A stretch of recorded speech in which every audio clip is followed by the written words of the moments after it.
FMI wax li muy wax man damay jàppandi ci li FMI wax ba gis le contraire. d'accord alors ci track bi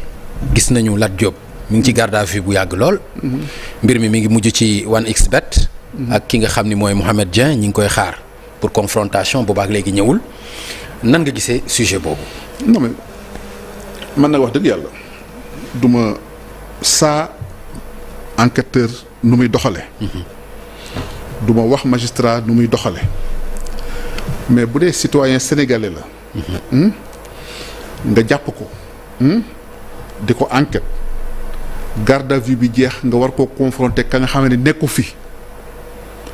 nga kon ne di ko garder à vue di ko privé liberté man jàpp naa ni jaaduwul xel mënu koo nangu yow bu doon da ngay xaar kenn pour confronter kooku ñëwul mais kii lu tax nga mën koo bàyyi defal ko bracelet électronique wala defal ko contrôle judiciaire wala loo xam ba ko war a confronter ñëw tey boo ko confronter mu ñëw gisoo loo ko téye nga bàyyi ko mu dem tooñoo ko fan yi nga ko garder question bon sens rek lay wax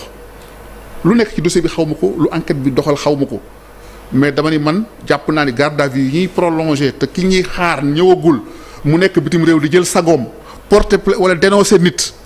dem bitim réew yàlla xam ndax di nga ñëwam doo ñëw nee na dina ñëw dégg naa ko ci presse bi. ñëwagul ba léegi ñu téye nit bàyyi ko foofu man sama xel mënut a nangu loolu. loolu aussi déggu benn organisation des droits de l'homme bu ci wax. pour man du yoon. ah mais garde à vue mais bu fekkente ni corruption la ñu koy taqal. non ak lu délit bu mu mën di doon. ak lu mu mën di doon lu délit bi rëy tu es présumé innocent. li ma bëgg a wax mooy Mohamed ci boppam bu xamee ni par exemple mbiru corruption la wala leneen la comme ni ñu ko waxee dans la presse mais moom mën na ci am responsabilité buy tax xëy na peut-être ñëw mën na yéex. waaw mais kon bu tax ñu koy téye naan dañuy xaar kële xam nga yaa ni confrontation la ñuy xaar. bien sûr kon loolu laa dégg bu dee da ngay téye ka nga xam ni wóoru la dina ñëwam ndéet bu dee da ngay xaar ka nga xam ni wóoru la ba xam dina ñëwam ndéet nga ko ne téye nit ki tooñoo ko. d'accord beneen mbir muy mbiru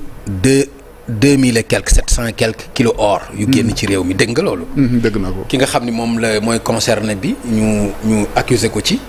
moom dem na sax ba porter plainte ci document administratif boo xam ne dañ ko salfaañe loolu itam noo ko déggee boo déggee loolu ci or jël avion génn réew mi dem. toll noonu bi ma ko déggee sama loxo dara na sama gémmiñ jàpp ma ni lu yoon la jàpp ma ni jaar na yoon ubbi nañu enquête nag bu ñu jiitu enquête bi am na amul. diwoo ko def am diw defu ko man xaw ma gisuma dossier ci presse bi laa ko gis nañu xool ba xam nu wànneen di bu njëkki bëtam pour man daal enquête am na ñi ko wax ak ñi gindi ay firnde am na lu ñu xam ak lu ñu xamul kooku seen responsabilité la jàpp naa ni justice bi elle est indépendante bu ñu ko joxee dossier dina ko xool ba xam fu muy teg tànkam ba fu mu dul teg tànkam dossier boo gisul nag xamoo ña ca ne xamoo lu ko wund dama ciy bëgg a maandu. D'accord alors Madiambal Diagne futur honorable député à l'Assemblée nationale. amiin waaw d'accord sa thème de campagne am na loo ma si wax mais ñàkkul am na lu ci des aussi vraiment loo mën a convaincre ñi nga xam ni. non ñooy askan wi man nag dama nekk bu ma dee nekk candidat bu discipliné ànd ak sama coalition fu ñu ñu waxtaan juboo ci suñu thème de campagne ak nu ñu koy doxalee ñu daal ci ànd dóor mu daanu.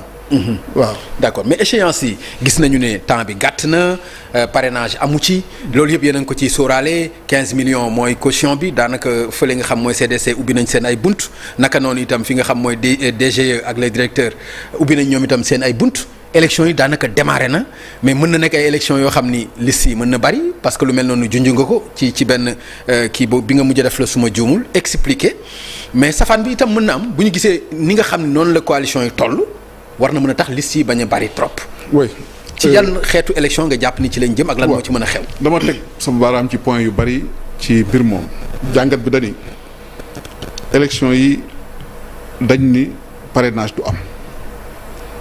ñu jart ma fàttali ni 2017 amul woon parrainage 47 listes ñoo amoon di jogante élection député yi ku ne fàttaliku na élection 2017 na mu demen moo gënoon yées ci élection yi Sénégal ma sa organisé ku ne nangu na ko bañ ca jógee la ñu def parrainage moo tax parrainage bi ñu ko defee 2022 8 listes moo amoon raisonnable loon na parrainage boobu ñu def moo tax président de la République 19 candidats ñoo mujjoon am waaye gis nga ni 260 xaw ma 287 personnes bëggoon nañoo nekk candidat kon bu ñu leen bàyyoo ñu nekk candidat defe naa dina nekk sabar gu tas loolu kon gisoon nañu njëriñu parrainage bi am déet. tout à fait. tey jii dañu dindi parrainage bi kon bu ñu ko dindee xel mën naa jàpp ni ak li ma dégg nit ñi di ko wax naan bëgg nañoo nekk candidat liste yi nar naa bari bu bari dina indi jaxasoo surtout que nag 2017 gouvernement dafa amoon temps pour organiser ko parce que élection yi war a mandat ba waral jeex la kon ñu ngi ko doon fàggandiku bi yoon ci ñaari weer la kon diir bi gàtt na kon loolu boo ci bëggee def ma joxe ci benn tegtal ma ni code électoral dani liste bu nekk da nga ko war a tiireel ay bulletins yu tolloog corps électoral bi. bu dee 7 millions sénégalais ñooy war a voté kon da ngay tiireel liste bu nekk 7 millions de sénégalais bu doon 100 listes kon 700 millions de bulletins ngay tiiree ma expliqué ni amul benn imprimerie boo dajewoon imprimerie Sénégal yëpp ñu taxaw mun ñu koo liggéey papier bi amu fi capacité bi amu fi.